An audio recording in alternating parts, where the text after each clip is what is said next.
Hi guys, welcome back to yet another video. My name is Martin. I'm filming this in my storage unit tonight. I went to my local comic book shop, All Star Comics in Melbourne, and I picked up a bit of this week's shipment and last week's shipment. So I always visit All Star at a very weird time where it's like in the interim between when the Marvel stuff arrives and when the DC stuff arrives.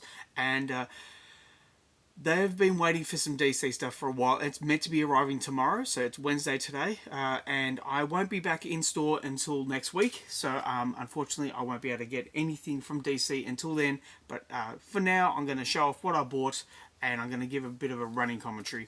What I have here is X-Vengers issue 2, part of the Age of Revelation storyline, and this storyline is a mess. There doesn't seem to be any cohesive, overarching story like Age of Apocalypse. It's just a whole lot of stuff going on, and I was pretty disappointed with the first issue, not only from the story point of view, but from the artwork. The artwork was bland and just, I don't want to say boring, but yeah, it was boring. There was no pages where it jumped off. There was no panels where it jumped off the page. It was just what it was. Like, I'll show you. Like, I don't think I'm going to spoil anything by showing this.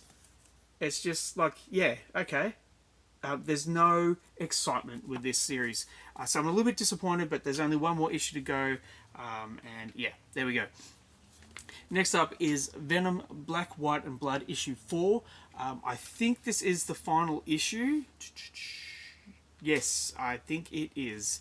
And great, because yeah, the Black, White and Blood, it can be a lot more violent. It needs to be a lot more violent. If Marvel are going to promote it as a little bit more hardcore, yeah, they need to bring the hardcore, because this is kind of weak. The artwork is nice. The stories, yeah, hit and miss. They're hit and miss, but yeah, overall, just a bit underwhelming. But yeah, anyway, issue 4 of that one. Now, continuing with this, and I don't want to talk out of phrase because every comic is someone's first and they love it, but I read Undeadpool issue 1, and just like X-Vengers, I was very underwhelmed. I was bored. I wanted something more fun. I wanted a storyline that actually made sense. So Deadpool he's a zombie, and he's tracking some like a group of mutants, and he kills a few of them, and the ones he doesn't kill, he teams up with, which makes no sense. It's frustrating. Like, why is he teaming up with friends of people he just killed? It's infuriating. But you know what? It's Deadpool. You got Cable in there. I'm sure it's going to sell. But boy, this is books like this make me want to just scream and yell, Marvel, for the love of God, let me write a book for you, please. I can bring so much more fun to this series. But anyway, that is what it is. Now, next up is issue 3 of the Undead Iron Fist. I have to say, this is fun. This is fun, but it does feel like guest star of the month. We had Miles Morales, we had Daredevil, and now we have, yeah, it's the Immortal Warriors. But anyway, the artwork is very nice. It does flow very easily. It's very easy to get into. It is the same writer as X-Vengers, so it's Jason Liu. I'm surprised that he could write something so bland and boring with X-Vengers, and then with this, it's a 180. It's a lot of fun. So anyway, there we go. Next up is Teenage Mutant Ninja Turtles Shredder issue 3, and wow. So they are really portraying Shredder as a bad guy who when he enters a room, he knows he can just take anyone out. He is always going to win in any situation, and that's the fun of the series. As a contrast, I read the Casey Jones issue. I think it was issue 2, or maybe even issue 3. I can't even remember. I think it was issue 2, and I dropped the book. It's the first time I've dropped a Turtles book ever. it was just there was just nothing to it, and it was boring to the point where you had to get Raphael into the book just to liven things up. But with this, this is highlighting Shredder as he should be. And yeah, if you're a Shredder fan, if you're a Turtles fan, check it out. I think you'll enjoy it. Next up is issue 2 of the Marvel Knights, The World to Come, The Punisher, and written by Jimmy Palmiotti with Dan Personian on art. And this is what Marvel needs right now. They need top tier creators who love the character and they know the character. This is exactly what you want if you're a Punisher fan. Grab it. If you don't already have it, grab it. Yeah, you're gonna love it. And admittedly, I've only read the first issue, but it was such a. I don't want to swear. I feel like swearing. That's how much I love this. But I cannot wait to read this. It's going to be on the top of my pile to read tonight. Next up is issue 2 of The Last Day of H.P. Lovecraft from Boom Studios, and the first issue was very interesting. I thought I only had it on order for like the first issue, so I'm glad that All Star took the initiative and put the second issue in my order. I'm just gonna have a bit of a look. Yes, there's a third issue. I don't know if it's a 3-issue series or whatnot, but I'm gonna read the rest of this because yeah, the first issue alone was a top read. There's a few more to go. There's 4 more to go, and what we have here is the Infernal Hulk issue 1 by Philip Kennedy Johnson. Yeah, Philip Kennedy Johnson. Yeah, and Nick Klein on art duties.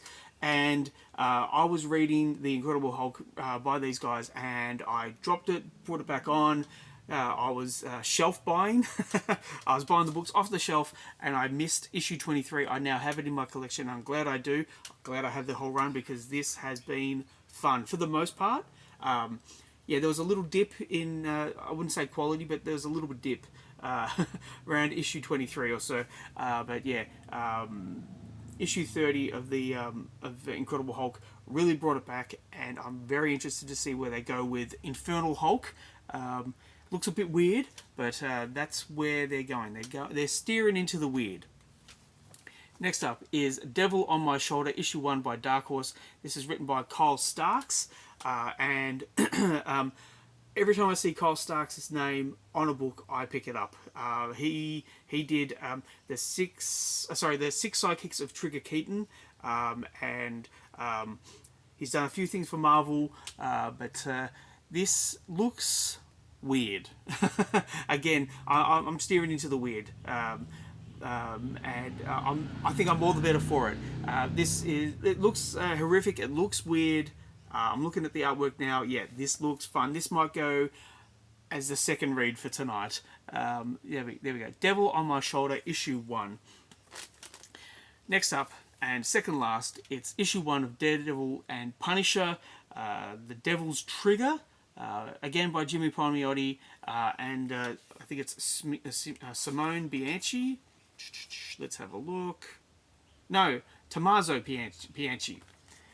Okay, I've heard that this is a lot of fun, and I've heard that this is reminiscent of the Punisher and Daredevil from the 80s, leading into the 90s. So yeah, third run to be read tonight. I cannot wait to read this one. But what I'm going to end on for this video is this, and it was purely just because it was in alphabetical order, going backwards. I wanted to end on this. It's Amazing Spider-Man issue 15, or 979, written by Joe Kelly. Now, we have Space Spidey, and then we have Street Spidey, and they're two different characters. Norman Osborn is Street Spidey, and Peter Parker is Space Spidey. That's the easiest way to to present it. You can love one and kind of read the other. They both have their highlights. They both have their flaws. But for my money, Space Spidey is more fun. I just think that there's more going on here. There's more fun, and the artwork is a lot more interesting. I don't want to downplay Ed McGuinness, but yeah. Anyway, I'm getting off track here. This is how I'm going to end the book. End the book. End the video. I thought I'd jump on Amazing Spider-Man in the lead up to the 1000th issue. One day I'll learn how to say 1000th. That's the video for today. Please let me know what you think in the comments down below. Please like and subscribe if you wish to. I'd really appreciate it. Thank you as always, and I'll catch you in the next one.